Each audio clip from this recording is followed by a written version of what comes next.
it's kind of funny full circle that we do call ourselves the Phi couple, because growing up and in our early 20s, we were anything but.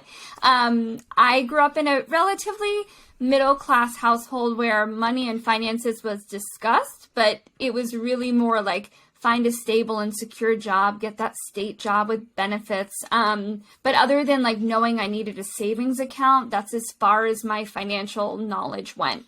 Yeah, and for me, I mean, money was never discussed. I mean, I grew up in a very, very low income household, single mom, 3 kids. So money wasn't discussed other than we knew we didn't have it. And in order to have it, we would have to work a lot. And so how to save and invest, that was not something that was modeled for me or taught to me. And something it took most of my life to learn how to do. And Allie, you mentioned like, the only thought you had was get that state job that has a retirement. So like going into college, what was your mindset? Like what were you expecting life to look like for Allie? I really had the intent. Well, first, it's funny you say that actually. When I first started college, we both majored in child and family studies, and our professors told us, you want to be in human services, you're probably going to be broke. Like, you're not going to make money. So in my mind at 18, I had accepted the fact that I would live a very modest, average life with limited income potential. And I think I wanted that state job. I wanted that healthcare and that benefit pension package. And I would work for the next 30 years. And that was it. And then, the ripe age of 67, I'd retire. And so I know you guys both actually went to school for the same major, if I read correctly. Yeah. When did that whole mindset shift change? And Josh, I guess before you answer that question, did you have the same kind of goal, path, career objectives as Allie? No, not at all. No, I honestly, I just kind of stumbled my way into college. I had no plans of pursuing college until probably about a month before I graduated high school. And luckily, a friend of mine's parent told me about an educational opportunity program for disadvantaged youth. And so that was a scholarship that helped me get into college. And until then, I didn't really have any plan. And so once I got to college, I still didn't understand, how to study or have success in college. I was just there for the fun of it in the beginning. And then luckily, eventually, I smartened up and started taking my college coursework a bit more serious, because I thought once I understood I was paying money to be there, that it wasn't free money, I knew I'd have to figure out how to have success. Right. And just to have the full story, I mean, did you both just happen to take the same kind of coursework? Did you meet because of some of these classes? Like, how did the couple part come to be? It's funny. We actually were in separate majors. What were you in? Criminal justice, and I was in education. And we transferred into the major child and family studies the same semester. And it is a 98% female dominated major. So Josh was one of 3 guys, and he was the guy that annoyingly sat at the front of the room and always answered all the questions. So he was kind of easy to spot. And I was the introvert that sat in the back and didn't speak. So eventually we connected as friends. I say that he was the cute guy from class that walked me home one day, and we were quick friends ever since then, and eventually started dating, and yeah. The rest is history. Yeah. So you kind of start this life together. You graduate college, you get these jobs. You had mentioned, Allie, that your plan was to just work in government for 30 years, get that stable pension, that state job. Josh, you didn't quite have the same career path, but it sounds like you were heading that way. You were, up at the front of the class, raising your hand. You were ready to get that probably state job in that field. When did things change for you guys? When did you start to see the light at the end of the tunnel and realize that you didn't have to maybe work till you were 65? Yeah, so we got married at the end of 2018. So probably about the year before that, that's kind of when we started talking about hey, we're getting ready to get married. We should probably figure out how much do weddings cost? And that was the planning process for our wedding was kind of, I think, one of the first times Allie and I really started talking about finances and, how do we save for something like that? And then that kind of then thrust us into better understanding our own finances. And specifically, we had already had about $65,000 or $70,000 of student loans. and Allie had just finished a master's program in 2017 for another, I think it was another 33,000. So we kind of started mathing it out, and we were like, well, we got now over $100,000 in student loans, not including car payments and credit cards. So it was right about then that we started realizing, like, unless one of us learns how to make a ton of money, which neither one of us had any plans for that, we really need to start thinking and living a lot different. So we started learning like the fundamentals of personal finance, I would say in 2017, Dave Ramsey's baby steps, all of that fun stuff. But it didn't feel super sustainable. We weren't incredibly financially literate at the time. We were kind of fumbling through. We were spending way more than we were earning, and we weren't really intentional with our money or the things that we were doing in life. But then a few months before our wedding, we got married in August. I'm talking January. In a 2-week span, Josh totaled his car and got fired from that 7-year career that he thought he'd be at forever. So our world kind of felt like it was totally crashing and burning, and we realized how leveraged we were. We went from a 2-income household, we're paying our bills, everything's fine, and then you realize how not fine you are when you lose more than 50% of your income. So I think that was like the super pivotal turning point for us. One thing that kind of happened, though, just before all of that, though, was like Allie said, we gave like the Dave Ramsey approach a shot for like 3 months, and it just wasn't sustainable. But we had actually read the book Set for Life by Scott Trench, and that's actually where we got introduced to the topic of house hacking. We'd never heard of it. We didn't even know that was a thing. We thought like in order to buy real estate, you have to buy like really big buildings and stuff. And so when we started talking about that, that was kind of something we knew we really wanted to accomplish. And before you actually started getting into real estate and you're just sitting there calculating up how much debt you have, kind of what this is going to look like, what was that moment like? Like, was it demoralizing, or were you like, was it kind of like fired you up? Like, okay, now we know what we got to do. Let's go tackle it. I think we had 2 totally different responses. Yeah. Do you want to share yours first? You can go. Okay.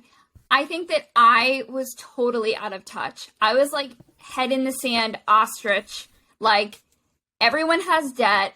Who cares? I want to live my life. I want to enjoy my life. Like the things that Josh was talking about, like radically changing our life and house hacking. I'm like, you don't see anyone else in our circle doing that. Why do we have to do it? You're crazy. And so now that I was better understanding personal finance, I discovered the FIRE movement. I'm reading all the books and stuff. I was calculating kind of like the opportunity cost of all of that debt. And Allie and I had sat down and we started listing out all the things that we really like to do, things that make us happy. And I was seeing all of the debt that we had as, well, we don't have as much time to do those things because so much of our time is being traded for money to pay this debt that just seems to be growing year after year. So it caused me a lot of stress. He's like saying that like eloquently though. Like I think he had like daily mental breakdowns. Like it was just like constant anxiety and panic that we are like, oh my gosh, we are so screwed. And that was before I got fired. Yeah. So Josh, when you figure this out and you start to panic and realize that you need to eliminate this debt, so that probably means one of 2 things. You're going to reduce your expenses, you're going to increase your income. Which one of those paths looked more appealing to you? Definitely decreasing our expenses because, again, as human service professionals, I mean, if you worked really, really hard and you got in at the state and you served like 15 or 20 years, you could maybe start getting to like that $70,000, $75,000 a year range. And both of us were in like year 2 or 3 of our careers. And so there really wasn't a lot of opportunity. And I had started like side hustling with Uber and stuff. And so earning more income wasn't something like a dramatic amount of income wasn't something I thought was in the cards. But, when I think we were paying like $1,300 a month in rent. And I was like, well, over the course of a year, that's like $18,600. It would take a monumental amount of effort for us to make an additional $18,600 in our careers versus if we could save that, and that's like after tax money too. That would be like a $20,000 a year pay raise. So that became our focus. And so, Allie, like, walk me through when you've both read you've both, I think, read Set for Life. Like, you've started talking about this idea, and house hacking is one that a lot of times, has a lot of kind of weird feelings towards it, because when you're talking about like possibly letting someone live in your own house if you don't have like a duplex. So what was going through your mind when that idea starts to kind of formulate, like, we might be letting someone live in our house or live right next door to us? This was like a few months before our wedding that all of this was transpiring. Like, I think like a month before, I was like, I can't look at houses anymore, like, or I will not marry you. So we need to stop. But it was just the most surreal, crazy idea. I thought Josh was crazy. I thought it was a horrible idea. I wanted nothing to do with it. I think that we are socialized from such an early age on what life should look like. You buy a single family home, you get married, you have babies, you have a great career, like that prototypical American dream. And Josh was derailing my hypothetical American dream, and I wasn't happy about it. And I think it took a long time for me to fully drink the Kool-Aid and get on board and become obsessed with it. It was not easy. It was a lot of arguments. It was a lot of frustration, Well, and I think I made the mistake. So, like, I was soon to be like a married guy, but the two books that I read the most were Set for Life. So Scott Trench, who I think at the time was like a single guy, and then the house hacking book by Craig Kurlop, who was also a single guy. And these were guys who were like, we'll do whatever we have to take to house hack. Like, Craig lived behind a curtain and stuff. So that was my mindset. And I was like, well, in order for this to work, like the Excel sheet, we have to get paid to live for free, right? Because if not, you're a failure. So he was taking me to houses where literally there were murders on those streets, but the cash flow was so good. Yeah. So I'm like, no. So eventually we landed on a very sweet duplex in a nice neighborhood. It had a driveway because I don't like parallel parking. And it ended up being like this beautiful home. We didn't have roommates. We had a tenant in a separate unit. But the beginning of that, I mean, yeah, we were in sketchy areas looking at like disgusting houses. But that was okay for Bachelor Josh, but not for married Josh and Allie. I'm just thinking I remember Craig sending me the picture of him living in his living room with a curtain, and man, we had him on a while ago. It was like episode 7 at this point. Maybe we'll have to have him back on and share some of his more funny house hacking stories. But so you focus on, kudos to you actually for focusing on housing, because, a lot of people, a lot of the general personal finance advice is like cutting out the lattes and the knickknacks, and it's like the $5 here, the $10 there, and you guys just went for the big thing right away. Was it just housing that you focused on? Josh, it sounds like you were reading all the right books to focus on housing, but, did you have multiple cars? Did you maybe downsize and sell one? Did you, get rid of the Tesla and buy a Toyota Camry? What other things did you do to kind of lower that expense bill? I mean, to be honest, in the beginning, we were focusing on the small expenses. We were focusing on the coffee. Josh was focusing on my Amazon shopping, like all of these little details here. And again, I feel like I can't repeat this enough. Like, it caused so much friction and tension in our relationship because all of those little micro choices we were making, it was too emotional. It was too many choices. So in addition to housing, right, in Set for Life, Scott says housing, food, and transportation. So what did Josh want to do? Let's get rid of your beautiful car, Allie, with your heated leather seats, right? Josh is the bad guy here. But the universe kind of took control, and my beautiful car got rear-ended when we were under contract for our house hack. So we had the choice. Do we take that money and get another loan for a car, or do we take that money and buy a car in cash? And we decided to buy a car in cash, thus eliminating our car payment. And it wasn't just a car.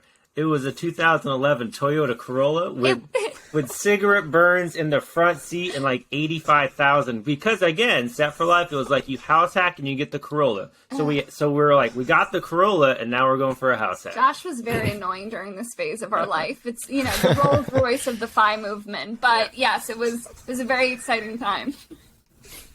And what if we just kind of like walk through the numbers a little bit, like go from, what your maybe savings rate was, like how much you were able to save before your house hacking and, the income that you had versus now you've got the house hack up and running? What is that looking like? What did that actually do to your finances? I'd say in the beginning, our savings rate was pretty much zero. Probably negative. Probably negative. Yeah, nothing was happening savings wise. Yep. And then, so the house hack, so it was a beautiful duplex off market. And the mortgage on that was $1,380, and the guy upstairs was paying $750.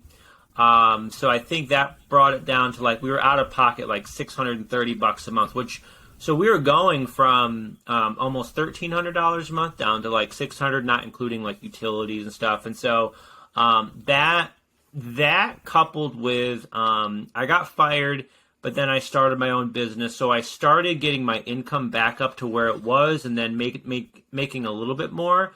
I would say with the house hack plus my business, and Allie was working full time, we were probably in that maybe 25, maybe 30% savings rate early 2019. So it had definitely improved, but from then to now, we've gotten another house hack in our income. We've been able to really increase our income. So now we're kind of hovering much higher than that in terms of savings rate. Yep. Two-parter here. So are you using an FHA loan, 3.5% down with this house hacks? So the first one was actually a 5% conventional. You don't see those as much anymore. And then the second one was an FHA 3.5% down. But it's actually kind of funny. We were just talking about Allie, I've always kind of been the crazy entrepreneur guy, which is nice in some sense, but I also had terrible credit and I had no financial background. So our first house hack, if I had to buy it by myself, I couldn't have got it because I had terrible credit, but luckily Allie had great credit. And then by the second one, we actually bought that in both of our names using the FHA program. Okay, so the first one was not an FHA loan, but what I wanted to just highlight here, and I'm sure you guys are aware of the rules, is I get this question so much from people asking how to get started in real estate. I'm sure you guys would have the same answer. House hacking is the easiest way to get into real estate if you want to get into hands-on real estate. You can buy REITs, you can do syndications and other stuff like that. But I think the cool thing with using an FHA loan is that you only have to live in that place for a year. So hypothetically, you could live in 5 different house hacks, 5 different years. All you'd have to wait is 365 calendar days. So even though you guys didn't do that, just knowing that you have that option, I'm not exactly sure when you close on your last property with this FHA loan, but if it's a year from whatever that date was, then you could go out and do the same thing again. So just want to make a quick point to that because I get so many questions about that, and people don't understand that you can just keep reusing that program as long as you're there for a full calendar year. And one thing, Josh, you kind of slipped in there during that last part was that you started your own business. So walk us through what that was. Yeah, so it's funny because right near, and this maybe contributed to me getting fired, but right leading up to my last few months at work, I knew I wanted to work for myself. So my background is I'm a career counselor for workers with disabilities, and I pretty much plateaued in the business that I was with, and I kind of got that entrepreneurial bug, and so I was I really want to work for myself. But at that time, again, I know how much debt we have. We're getting ready to get married. It's not a good time to launch my own business. Well, the universe had other plans for me, so got fired, and then I took a job, but lasted only probably about 7 weeks in that, and we had that conversation. Allie was like, it's now or never. You're either going to take a chance on now or you're going to go get a state job or something. So I took a chance, and it was a lot of work, obviously, in the beginning, just like any small business would be, but it's paid off big time. And it allows me to do the work that I really enjoy, but with a lot more flexibility and a lot less hours. So I kind of want to skip to when you guys start to become creators yourselves. So you're consuming this content. Josh, you're starting your own business. You guys then become kind of fire influencers. And I don't know if the start was on Instagram, but you guys have certainly blown up on then in years recent. Yeah, absolutely. It's been a really weird year. I still hear the word influencer and I'm like, what? If you know us in real life, we're not super social media people, which is why this whole journey has been really amazing and incredible and just, I don't know. But I woke up in the middle of the night.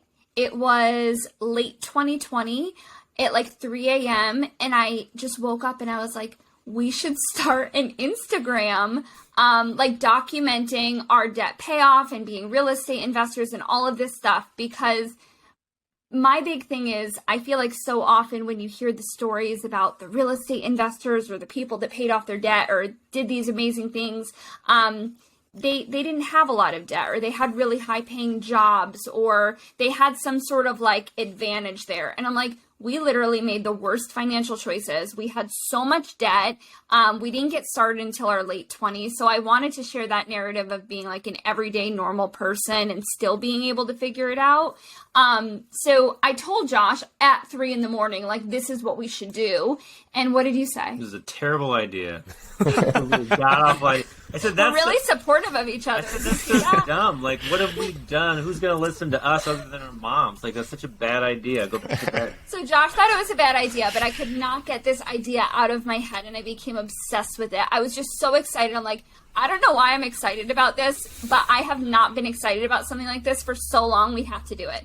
So in November of 2020, we launched the Fi Couple. We had no idea what we were doing. We were not content creators, but throughout the year, we've discovered kind of hidden superpowers. Like, I'm very good at creating graphics. Josh is so good with coming up with content ideas and networking. So we found these like organic skills that we already had, and we were able to work together on them in our business. And a big thing for us too was, again, like, so often, like, you'll hear people stories who have achieved financial independence, but sometimes it's like a couple years after the fact. And so they do the best that they can in their interviews to reflect back on like the journey, the climb, if you will. And for us, like, our brand is the Fi Couple, but we're not yet financially independent. If I had to clock it, I'd say we're probably like 65-70% of the way there now. But when we launched in November of 2020, we were even further behind that. And so we wanted to start documenting our journey. Like, we're not there yet, but we're a few steps ahead of when people are just starting out. And so we want to document that second half, and then show people that people from relatively everyday backgrounds can achieve it. Well, that certainly resonates with me. I remember when like I started my little blog and I had like $30,000 in my name, and I'm telling everybody in 2015, like, hey, I'm going to retire like really young. And they're like, you are a psycho. This makes no sense. And so like, you know, and Josh, you mentioned something that also kind of resonates, I think, with a lot of people who start putting themselves out there on the internet is you're like, who's going to listen to us? It's that imposter syndrome. Yep. So what did it take to kind of get over that?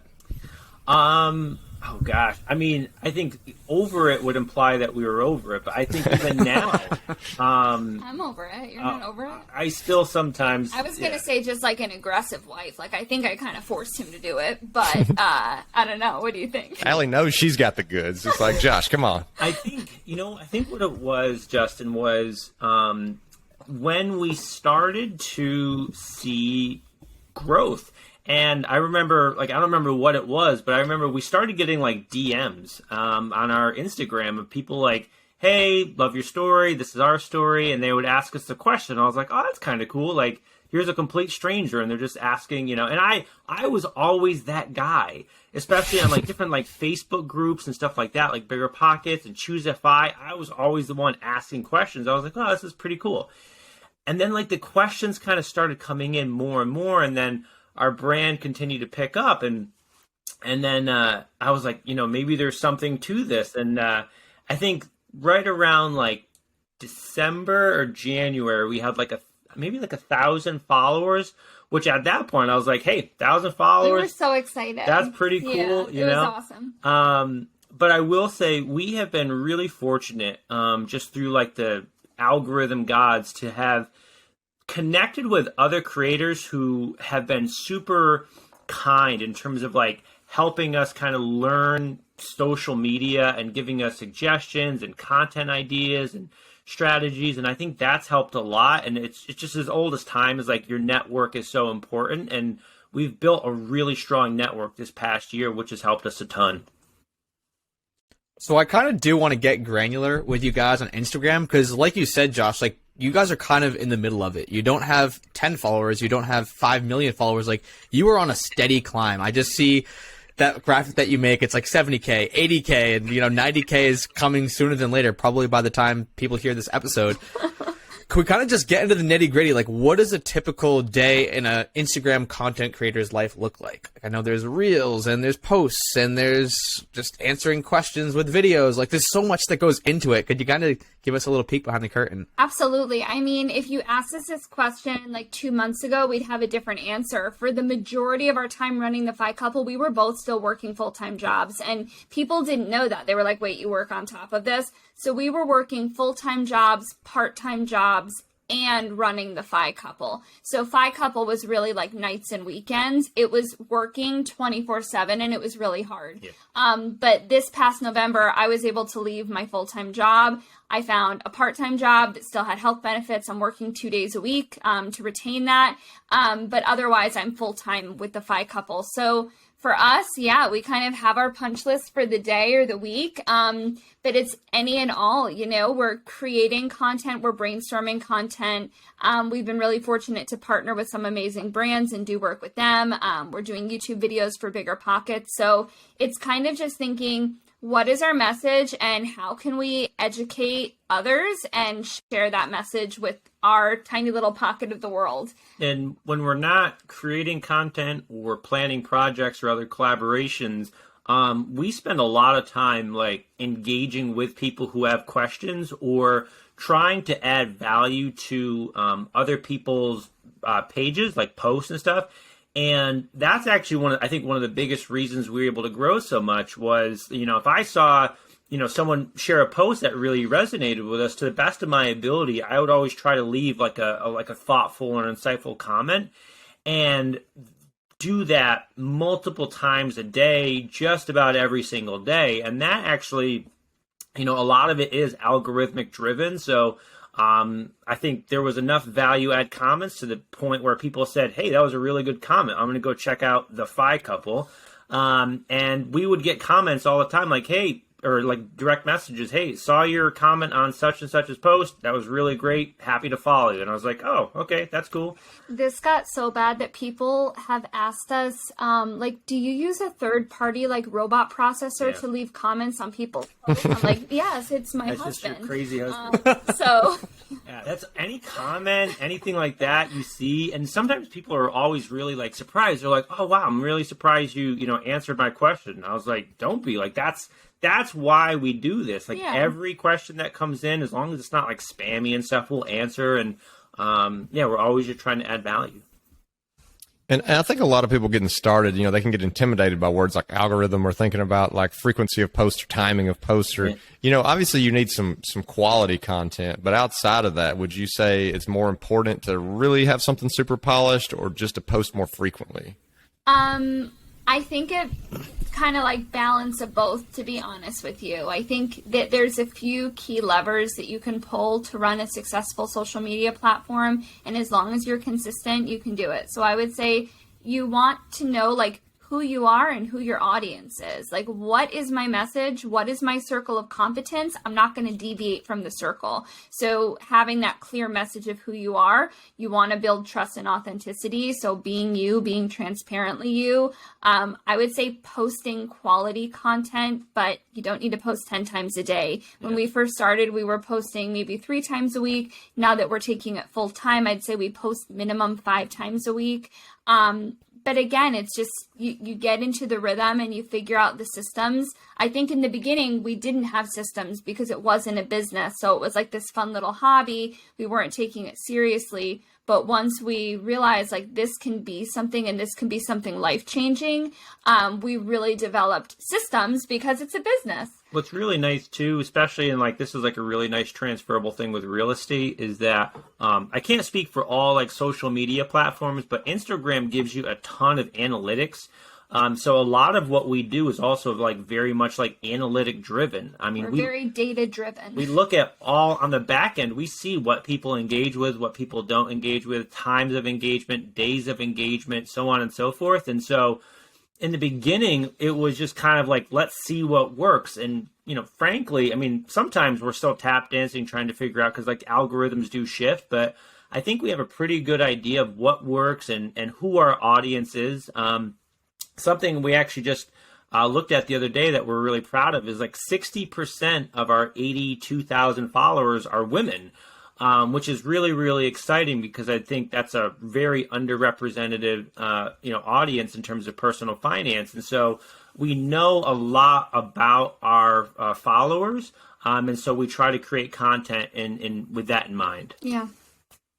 So given the fact that you're so data-driven, I'd love to get just really granular with the whole, soup to nuts creation process, from like the idea, whether it's writing it down in your notes app when you just think of an idea at 3 a.m, like that first Instagram idea, Allie, to actually sitting down and recording the content. Like, do you use batching? Do you have like some kind of recording system and software that you recommend? And then all the way to actually posting the content. Like, is it posted at a specific time? Are you answering comments all at once? Or are you just answering them as they come in? And then maybe some of the analytics. I know that's super broad, but I definitely want to hit on all those because it seems like you guys are just pulling all the right levers. Yeah, absolutely. Okay, so I'm going to try to say this as streamlined as possible.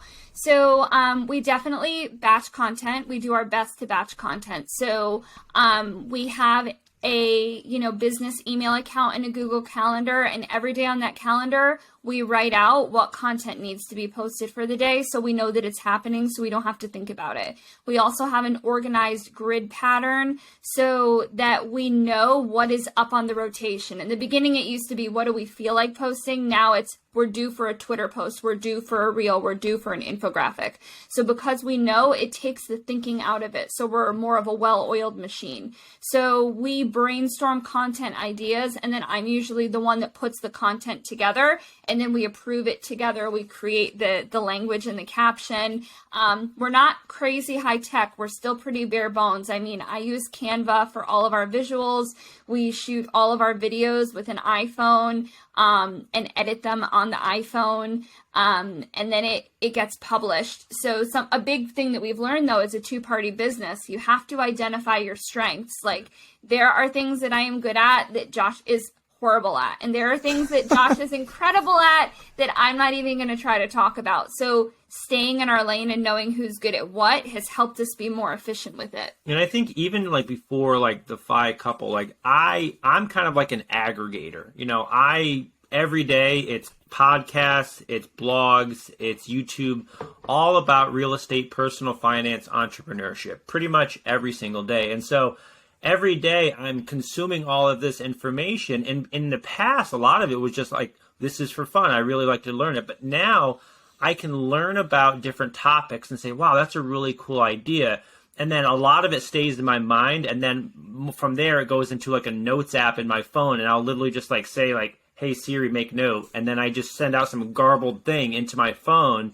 And then usually at the end of the day, I try to like, clean it all up. And then I pitch it to Allie. I'm like, hey, what do you think about this? And she's definitely more like graphically designed skilled than I am. And so she's like, that would be a really hard thing to put into like a small little, because usually, I mean, you might have a person's attention for like 2 seconds. So you're like, how do I take like this big thing and make it like that? And that sometimes, so there's a lot of stuff that never makes it to, Instagram or anything like that. But that's kind of our process. And y'all just mentioned like it's a two-party kind of business, so you got your different strengths and weaknesses, which I think is like fairly common for a lot of businesses and a lot of partnerships. But you're actually a couple, which I think adds a different layer of complexity. So for people out there who are thinking about whether it's just some little side hustle or a more serious business, getting in with their spouse, do you have any kind of like recommendations, warnings, things to kind of consider before you step into like not only living together full time, but now working together full time? It's been really, really incredible. And it's also been really, really hard. Yep. Like, it's not easy working with your partner, but we already kind of got a taste for it with real estate because we were running a small but mighty rental portfolio together and making business decisions together already. So we know each other really well, obviously, and we're really big communicators, just being in the field that we're in and people in general. So I'd say, like, for someone looking to build a business with their partner, you really want to openly communicate with them, and you want to have a strong foundation. I mean, for Josh and I, like, I'm a therapist, like we've gone through it all. And I feel like if we had unhealthy baggage or boundaries in our relationship where if I got mad at him, I wouldn't talk to him, or like different dynamics that would make the business suffer. So you need to put on your business cap, even though we're married, when we're talking business. And it's important to have those boundaries, you know? And I think in addition, again, like our biggest phrase, one of our catchphrases is productive in different ways. We are both productive in different ways. And even though I'm doing something that may not look like I'm working the same way you are, we are both working towards the same common goal. So I think for us, it's really just been like delineating roles and responsibilities. Yeah, I mean, I couldn't have said it better for myself, or said it better myself, sorry. You know, in real estate, again, I think we were stumbling over each other a lot in the beginning. Until we kind of figured out, okay, this is the stuff that Josh is good at. This is the stuff that Allie's good at. And there's a lot of times where what's nice about that is it kind of mitigates some of that decision fatigue. And there's things like if something comes through our real estate business, I'm like, that's an Allie question. It's actually really relieving to me. One, because I don't have to work on it. I know Allie's got it. But two, I know Allie's way better executing at that thing than I am. And if I had to try to do it, it's probably not going to be a good outcome. So that kind of was like, you know, the same way house hacking is like real estate with training wheels, our rental portfolio has kind of been like a test run on how to run a business together. And a lot of that has transferred overall really nicely into the Phi couple. But we've naturally had growing pains along the way. If you can remember, when did that first dollar come via Instagram? If I had to guess, do you know?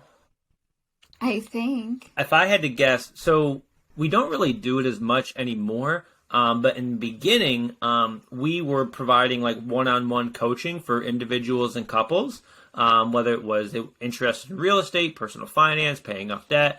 And so I'm guessing it was probably that. We started our page in November, and then we started doing paid one-to-one coaching. Prior to that, we were doing free one-to-one coaching. We were doing paid one-to-one coaching in February. And I remember whatever we made, it was not a large amount of money. I was so excited. I was like, this is incredible. And I remember when we were starting our page, I was like, it's so funny.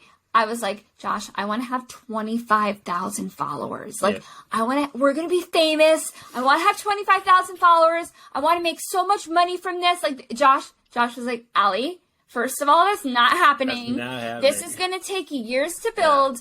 Yeah. And you're probably going to go 3 years without seeing a single dollar, because that is what happens. You need to pay your, like, I just remember we had such opposing, like, perspectives, and it's just funny to look back to that. I think my background was always, like, brick and mortar startups, where it was like, yeah, you don't cut yourself a paycheck forever, and it's 70, 80 hours a week and stuff. And I was like, that was like my mindset or my schema. And so there's been a lot of times where I've been like the gas pedal and Allie's been like, slow down, Josh, you're crazy. And honestly, with real estate, it's usually like that. But with the Phi couple, I've definitely been like the gas or the brake pedal, where Allie's been like pushing all these big goals, and I'm like, that's crazy. And like, I don't know why you even think that's possible. And with the Instagram taking off so much more than maybe you expected it, what does that kind of do to your plans for real estate? Like, does it make you take the foot off the gas pedal a little bit with real estate? Like, what does that portfolio look like now, and what do you envision it looking like in the future? So here's the thing. I have so many thoughts on this, and it's literally a daily conversation in our house, right? So, like, we have an ebook. It's a amazing little beginner's real estate guide that we created on Canva, and we love it. That ebook generates more money than a decent sized portfolio would passively on a monthly basis. So once you start seeing income from the digital space, especially income that's relatively passive, it makes real estate, physical real estate, a little less sexy. It does. It does. Because I don't have a tenant calling me about an ebook. I don't have something breaking. There's no big cost like there is with real estate. But, and it's a big but, as amazing as social media income has been and will continue to be, we understand it has a shelf life. I will not be making reels when I'm like 60. Like, I'm not going to be dancing around to the trendy songs, right? So our biggest goal is to use this money wisely to invest it into other assets. I think that it will impact how many properties we want. We never wanted a big portfolio. We were thinking maybe like 8 to 10 units. That's still our goal. Real estate is still going to be a piece of that pie, but the social media money is just going to help us invest into other assets that I think have a longer shelf life than Instagram has. And what's been really nice too, so again, like the main reason we got into real estate is like we didn't want to have 6 figures in debt anymore. And originally, prior to the Phi couple, it was just like, I think at one point, like I had 3 jobs, Allie had 3 jobs. Like we were just working like crazy to pay off that debt. And then we bought our second house hack October of 2020. So Phi couple still doesn't exist at that point, but we're lowered our cost of living again. But because of the growth and everything we've been able to do, we're really excited that probably at least either in February or March, we're going to be finally completely debt free. So in January of 2019, I think we had just fall below 100,000. I think we were like $97,000 in January of 2019. So in about 3 years, we'll have paid off about $100,000. And I couldn't have predicted that. That wasn't in like my Excel spreadsheets or anything like that because I never predicted the Phi couple. But so along with, planning for real estate, we're also really excited to have no consumer debt. So it's no longer like, do we invest or do we pay off debt? Like we can just invest now. Right. Will you be calling up Dave Ramsey to do the debt-free screen? Oh God, I feel like he would probably still chastise us because we use debt. We use debt to pay off our debt, but exactly. Yeah. A little bit different. Yeah. So something you mentioned, Allie, was your ebook, The House Hacker's Handbook, and that's just one of a few revenue streams that it seems like you've created with the Phi couple. So you started with this financial coaching. It was free, then it turned to paid one-on-one coaching. At some point then you throw this ebook into the mix. I know also now you have like a paid financial coaching community on Discord, maybe some other revenue streams as well. But when did those other revenue streams start to come into the mix? It picked up really quickly. It was slow at first. I think for that whole from February and then onward, we were doing coaching. We still do it, but we take on a very limited amount of folks for that. The ebook we launched in May. And then we launched the private community in September. And then we started saying, well, wow, look at this. Like we had our proof of concept. We have multiple revenue streams from this social media. How much more can we take it? So then we started looking into brand partnerships and then we're like, wow, you can do that.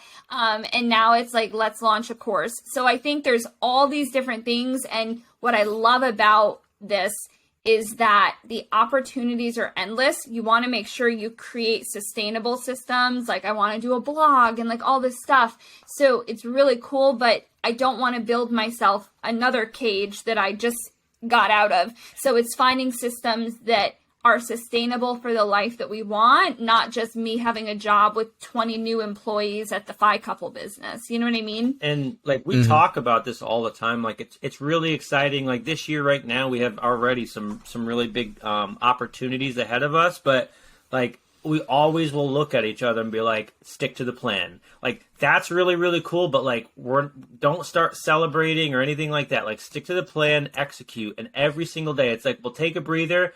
And we'll be like, wow, that's really cool that we're able to do that. And then it's like, all right, back to work. And, we're really grateful for a lot of the brand partnerships that we're now being able to establish. I would say probably, 95, 96% of opportunities that come our way don't fall within our circle of competence. And it would be really hard for us to either talk about or promote organically because it's not something that we would use personally. These are like great companies, but that's something that's like really a core value for us is if we wouldn't personally use it or aren't already using it, then we're not going to talk about it. And I think that's something that's really, really important as well. And then the last thing I'll say is like, and this is where like I've gained a whole nother respect for Allie, not just like as my wife, but as my partner, but like she's a way better negotiator than I am, but also like, she recognizes value a lot. Like, I can look at a piece of property and know all the metrics that go into it and tell you very quickly what I think that property is worth.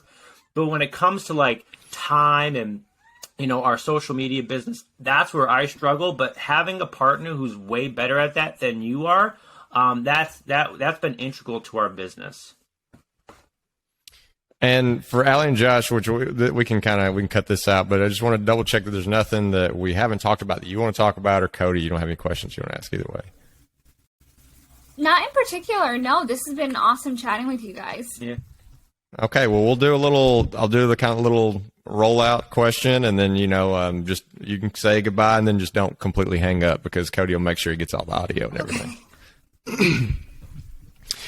Well, Allie and Josh, I mean, it sounds like you got a ton of different revenue streams and a ton of different things that you're working on, and I can just imagine there's going to be more things coming down the pipe. So for those that are listening who want to kind of follow along with this journey and see what's coming out next and seeing what you have to offer, where's some of the best places for them to do that? Absolutely. We're very active on Instagram. That's our main platform. In addition to that, we have a Twitter page. We have a website, thefycouple.com, where we're currently featuring a 100% free budget calculator and net worth calculator. It's the exact calculator that we use to help us pay off our debt. So we wanted to share that with people and are really excited about the feedback we're getting for that. And then if people have other questions, they can reach us also via email at info@thefycouple.com. And we respond to all of our emails and our DMs. It might take a little while with the direct messages, but we get to everyone. Alrighty, well, we'll take you up on that offer. We'll have all of our listeners direct message you with really long, intricate questions. But no, seriously, we'll link everything up in the show notes. And just want to thank you guys again so much for coming on. Cannot wait to see your growth in 2022. Hopefully, who knows, make it past the 1 million mark. Thank you. Awesome. Thank you.